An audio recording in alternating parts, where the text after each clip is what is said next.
Hi everybody, welcome back to the channel. In this week's video I travel up to what is probably Scotland's most photographed mountain, the Buachaille Etive Mor. I get attacked by several million midges. I offer up a prayer to the landscape gods with some quite surprising results. And we'll finish off with an unusual slideshow, so let's go. I'm going to attempt to capture an image with the waterfall, the mountain, which is hopefully going to catch a little bit of light. It's quite an overcast day, but we do have some shafts of light passing through the scene every now and again. So, foreground, midground, background. I'm going to have to go quite wide. I'm going to put the 16 to 35mm lens on.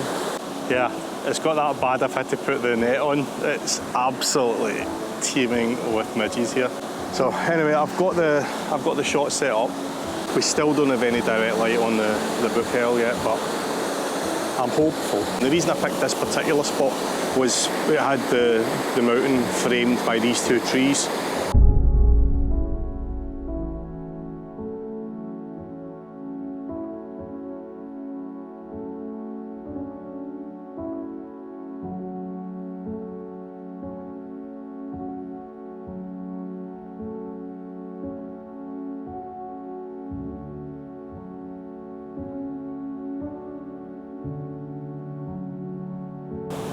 Yeah, this is a nightmare. Absolutely horrendous. Actually, before I moved, I just realised that if I got down even, let me show you this, even closer to the heather, I could really emphasise that in the frame and then use the heather and the trees to frame up the mountain.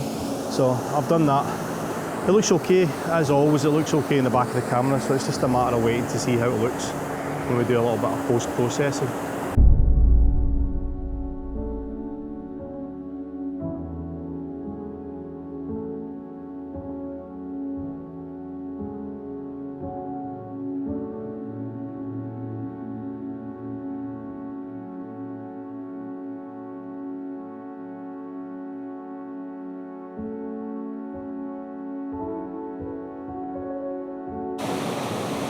Yeah, it's not getting any better. In fact, where'd you see my hand just now?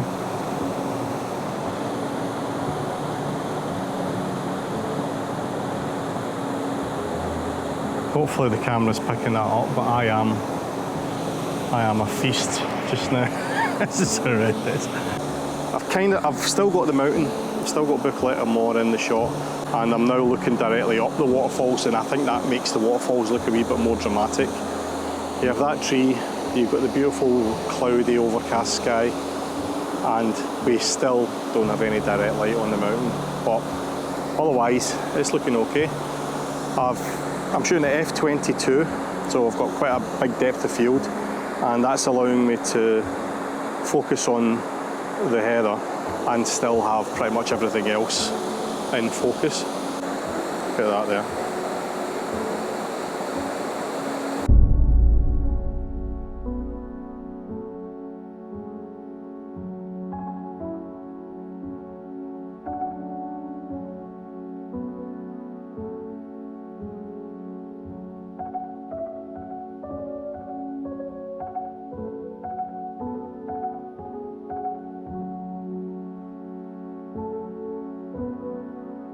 I've come back a little bit further.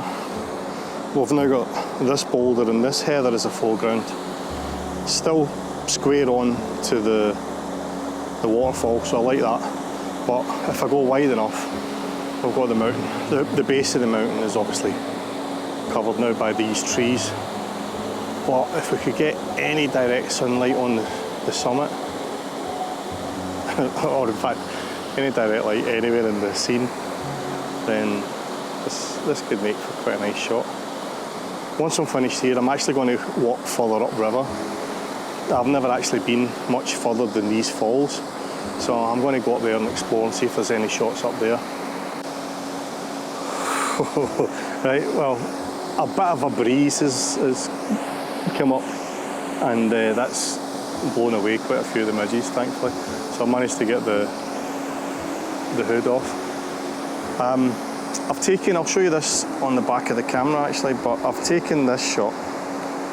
The shot you're seeing now is the shot I've just framed up. Again, I'm looking, let me just show you this. I've got it from about here all the way across, and I'm including the mountain.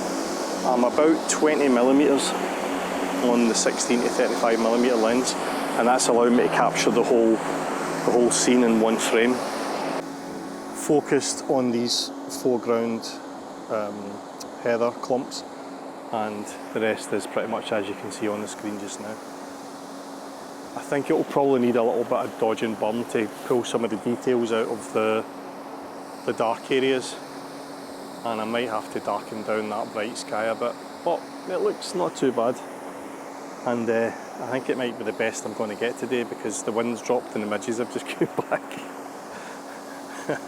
This is horrendous, this is going back on. Right, next location. Oh, before I go, I just remembered I brought the infrared camera with me.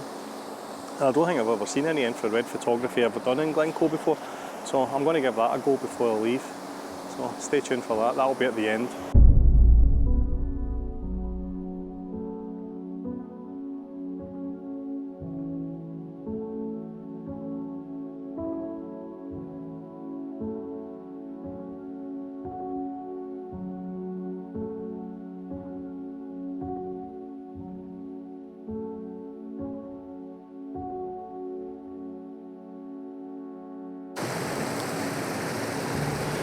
Now this would be an okay shot if we had a wee bit more water going over the falls there.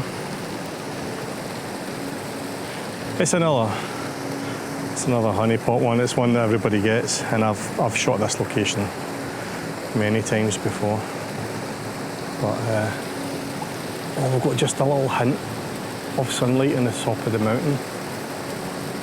Actually, you know what, just for that alone, I might set up quickly and see if we can get a shot. If that sun starts to work its way down the hill, then that actually could make for quite a nice shot. Right, another one coming up.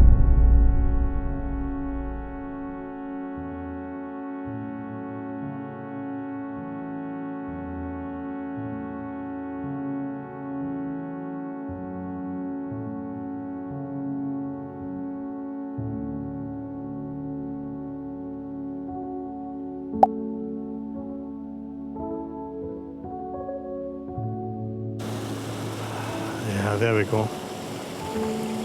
We've got some direct light across the, I think that's the stopped arc, isn't it? The red buttress. So we've got some direct light there. And what I've done is I've framed up a shot where we've got the mountain in the background, these falls, and I've gone down as far as this pool, and the bottom of the frame is this grassy ledge there. It's quite a wide shot, I'll probably need to crop it a bit. But what I've done is I've taken a couple of shots of the foreground, right, because that's not really going to change much. I don't think we're going to get much direct light there. But the light on the mountain is changing regularly. So once I've got those kind of base shots, you know, the foreground shot done, I've adjusted the shutter speed, I think from about 1 second down to about 1/13th or 1/15th of a second. And that's allowing me to capture the detail in the mountain now without burning any of the highlights. And because that's really the only part of the scene that's moving, or changing, sorry, I'm now concentrating on just taking several shots of that, and I'll be able to blend them with the foreground that I have, and we can decide which version works best. I don't know if you'll be able to see it on the back of the camera, but that's essentially the composition that we've got there. You've got this pool, the mountain, kind of being echoed a little bit by the pool of water. Still got that tree off to the side, and the beautiful light on that mountain. That is very dramatic now.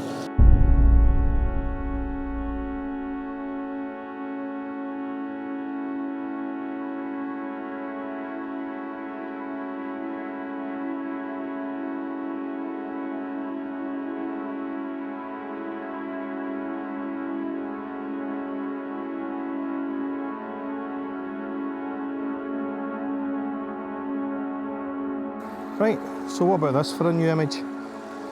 This little cascade here with the swirling water caught my eye. I thought if I can get down low that would make for quite an interesting foreground. And then you've got these boulders here, which are all kind of pointing in that direction. And then you have the mountain in the background. Now my thinking is, if I can get down there, maybe even onto that boulder, I can have that swirl as my foreground, and these boulders are almost forming a leading line. They're almost framing up the mountain, which should be on this side of the boulder, if you see what I mean. It's going to involve getting my feet wet probably, but yeah, I think I'll give this a go. At least that we're down at the water and there's a breeze. The midges aren't quite as bad down here, thankfully. I've not actually tried to get to the rock yet. Just as I was making my way down, I just noticed all this beautiful bog cotton. And there's more in the background just along there. So I might actually pop down after I've been down in the river. I might pop over there and see if I can get a shot where we've got the bog cotton as foreground rather than the heather. But yeah, anyway, onto the river. Okay, right, I'm down in the water, and this was the swirl and these were the rocks that I had seen from the bank. But now that I'm down in the river, I've discovered these boulders as well, and as you can see, they're doing the same thing, pointing in the general direction of the Buachaille Etive Mor. So yeah, that's the kind of shot that I've got there. Let me just brighten it up. So yeah, as you can see, I've got these boulders in the bottom right corner, and they're kind of leading the eye up through those swirls to the mountain.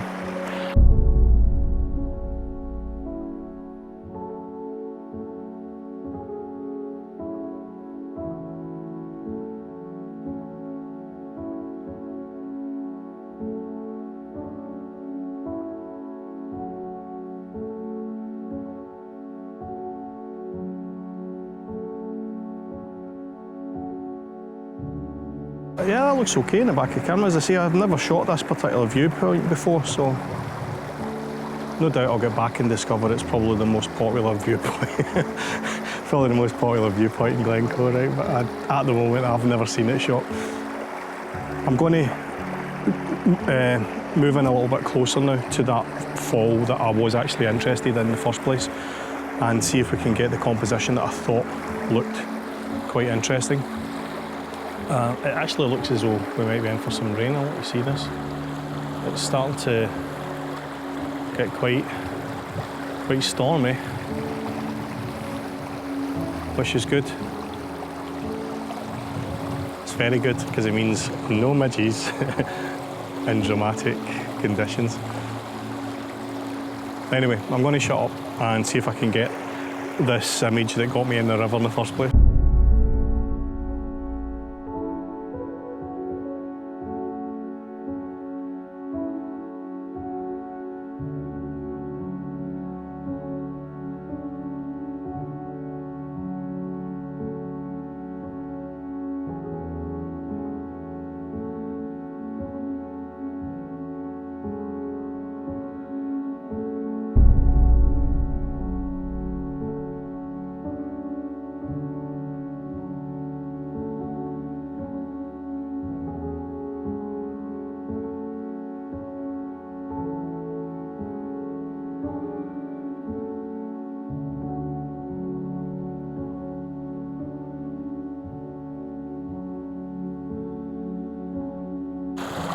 We could be doing with that light now though, if anybody can organise that for me. Thank you.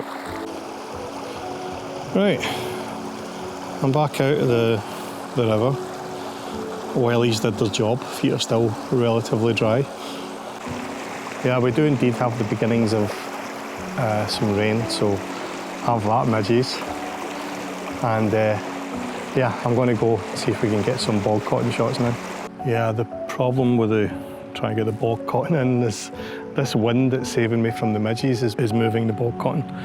So it's quite tricky to get an exposure where the cotton itself is still. But what I'm doing is I'm waiting for little lulls in the breeze, and they're few and far between, but when they come, I'm tripping the shutter there to see if I can try and get at least one image where they're relatively still. What I might do is actually up the ISO, and that'll allow me to increase the shutter speed quite a bit, and I'll get one of just the bog cotton and hopefully the faster shutter speed will freeze any movement.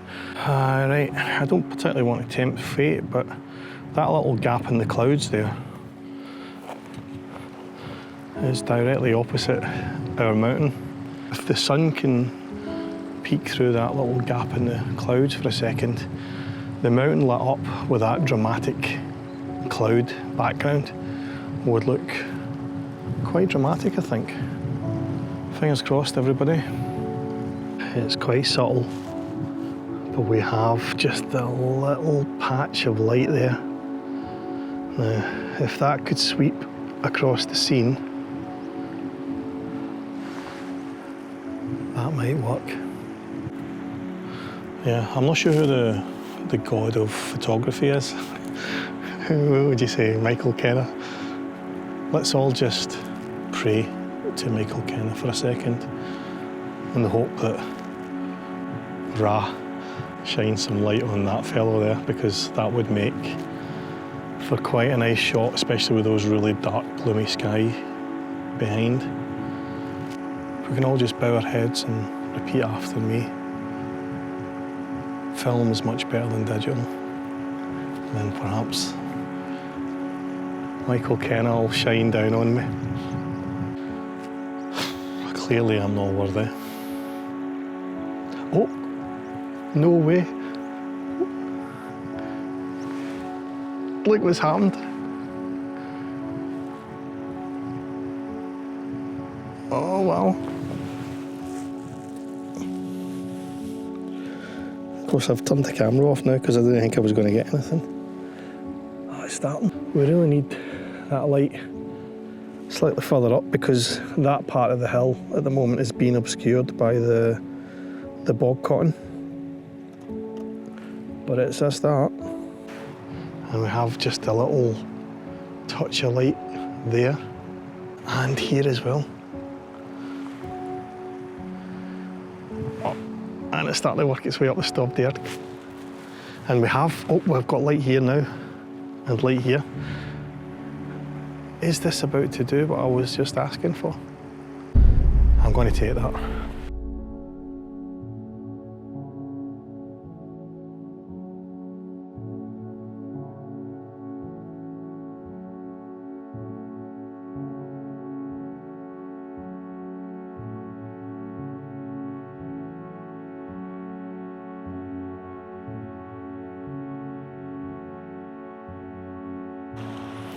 Just like that, it's gone again.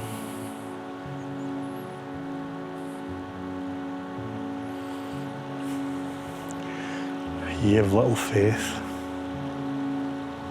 I like this brown, almost dead fern there, and I'm wondering if that would make an interesting foreground with the mountain in the background.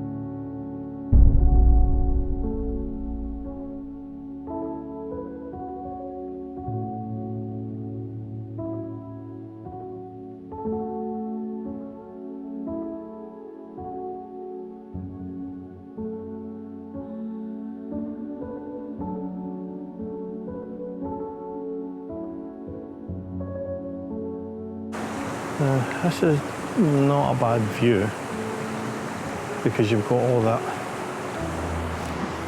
all the beautiful heather here. But it could do with either a wee bit more water or more direct sunlight. Oh, do you know what, I'm here now. I might go down onto the rocks down here and see if I can find a composition. Even if I'm not going to use it today, maybe one for a future visit. Right, what do you think of this? We've got this tiny little cascade here with the water's pouring over. Got a lovely clump of heather there, and some more there.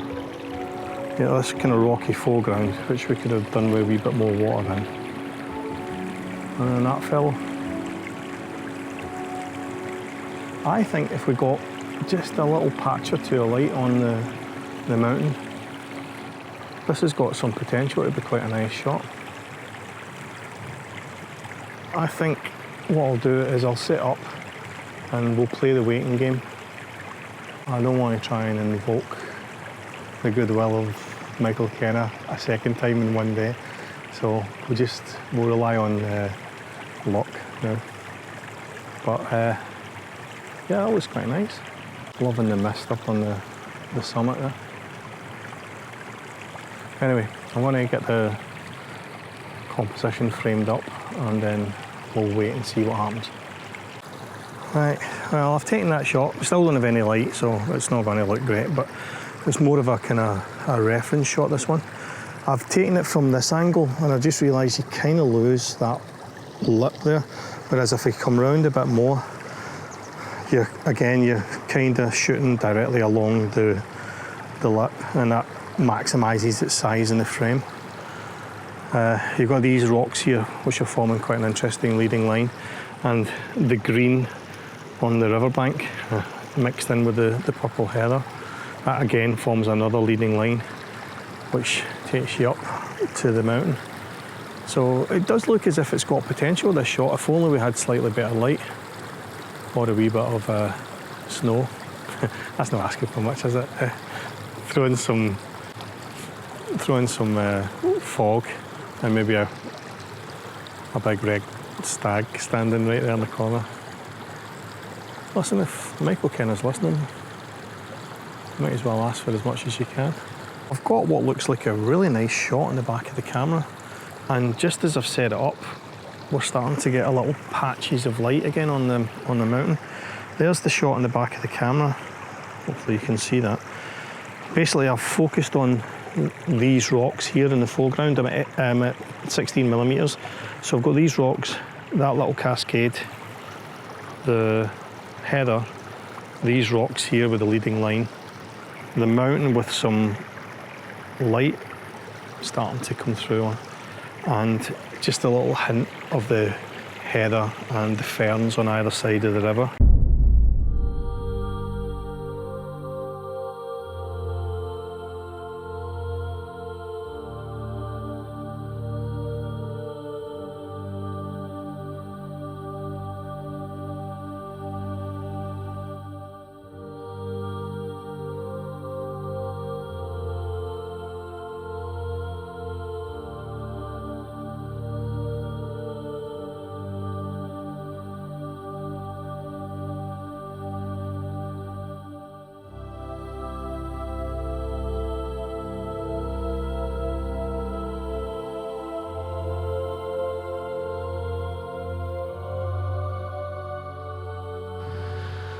So I think that's it for this location. Hope you enjoyed the video. If you did, give us a little thumbs up, and don't forget to subscribe if you haven't already, and feel free to subscribe to the newsletter if you want as well. And yeah, I'll catch you in the next one. Cheers, bye.